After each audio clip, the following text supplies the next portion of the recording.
It's time for a wellness library card, and the next one is positive vibes, and it reads, "Don't forget to fall in love with yourself first." And this is one that I can say I feel like I get assaulted with every day I'm on the internet, because there's always people describing how, well, you cannot be in a successful relationship with anyone unless you love yourself first. And while I do agree that you have to have a good relationship with yourself first if you ever hope to make it work with somebody else, I think that not all of us are going to encounter that in that order. Sometimes, I don't know if this is going to make sense to you guys, but it requires that you get lost a little bit, and then that's when you find yourself. And sometimes that only comes through the intervention of somebody else. When I think about it, do you think that you loved yourself before your mom ever loved you?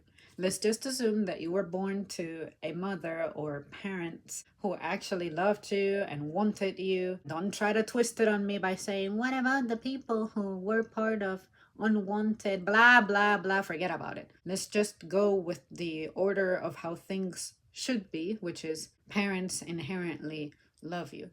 Do you think that you got to love yourself and fall in love with yourself before your parents did? Like, do you think your mom was not excited about you or loving you when you were gestating? That is an example of how the order of things may be a little twisted, even after you are fully developed and grown. It takes the love of a mother for you to probably get a good image, a good example, a good model of what giving love is. You may need to learn from somebody else how to love on yourself. That's going to be what I try to describe for the rest of this topic.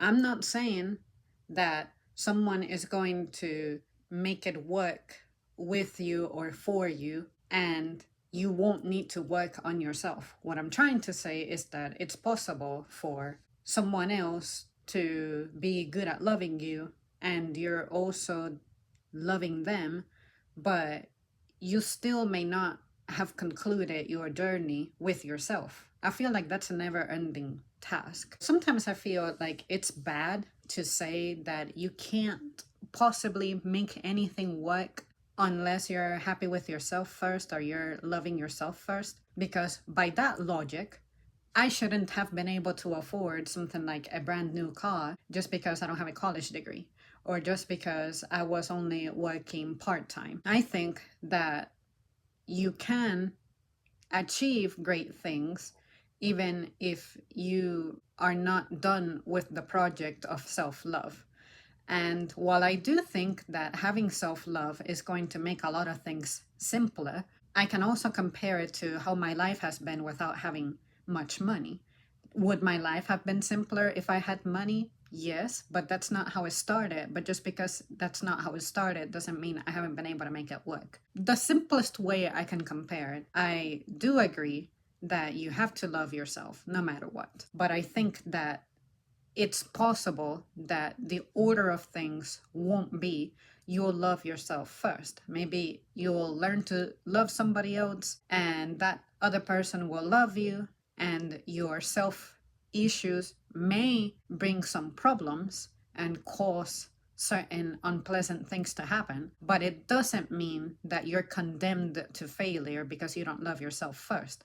I'm just saying that it's going to make it really difficult and really tricky. You have to be aware that you yourself need maintenance. If you ever hope to be able to maintain something or something else, I think knowing yourself first is important. But I don't think that you should limit yourself to that, because what if it takes you insanely long to get there? I don't think it's fair that you're going to miss out on everything else that life has to offer just because you may be taking a little longer with defining and polishing yourself first. Some of us tend to learn through helping others. I know there's a lot of things that I can say I have discovered about myself because I got away from myself and instead invested myself with others, and observing others is what helped me find myself and define myself to where I was able to achieve the self love and respect part.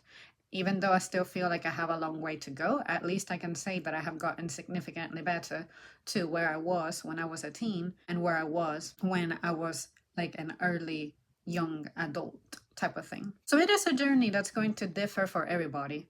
And I don't think that saying that you have to fix yourself first is a guarantee of success, because the journey will look different for others.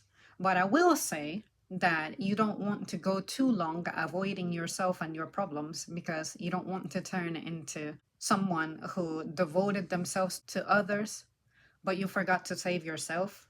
Let's take a crashing plane as an example. Don't forget to put your mask on first before you put somebody else's mask on. So I can see it from both perspectives. I personally would recommend to people to figure out where they're at. Do you feel like you advance more when you invest in others? Or do you feel like you need your space to discover yourself? I want to say I went in seasons. My self from many years ago needed to be by herself. But now I'm finding that I'm ready to have other people with me. And that's helping me advance better, because since I addressed my issues with myself, I'm able to embrace and exist with other people present a little better. But now I feel like I'm ending the season of having others to go back to a season in which I need to be with myself again, because there are some things that is simply not working with other people, being around and being present. So I look at it as, okay, I had my season of being by myself, then I had my season with people, and now my current challenges are some that I feel like I have to manage on my own and get lost on myself. And then that's when I need to recur to the me being in love with myself means that I will devote to myself. And to give you guys an example of how I'm transitioning into that already is the way that I have been expressing that, say, since I'm having meltdowns all of a sudden, that's a sign that I need to step away. I need space from my stressors. One way to do that is by self-care. I have been eating significantly less, but significantly better options. I have also cut back on my unnecessary spending. And another thing I'm doing is I'm prioritizing rest to the point that I haven't been working out every single day like I'm used to. There are some weeks in which I have only worked out 4 days, others it's been 5 days, and others it's only been I do cardio but I don't do any lifting, and instead I may work on stretching to improve my mobility and flexibility, stuff like that. So when I'm working on myself, of course, that's an example of me needing to be a little bit isolated. But I'm pretty sure that this season, too, I don't know how long it'll last, but I'll go back to wanting others around. And for me to redirect my efforts into helping others improve their lives in the same manner that it took others intervening with me for me to improve my life. So it doesn't work for everybody. Some people may need a lot of intervention, some people may need very little, some people may not need any for a good while. But I think that the way to fall in love with yourself is to define yourself first. What are your wants? What are your needs? What are your desires? What are your goals?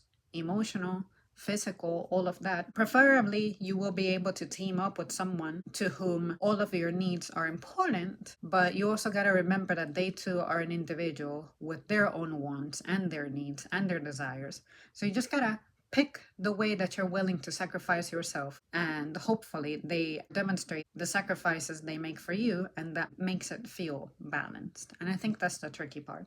When I opine on what these things say, I don't try to really reinforce or amplify the message that they give. I'm going to make it about myself. I'm going to twist it and put my own narrative into it to describe how it worked for me, what my experience was, what it took, and how it may or may not work for somebody else.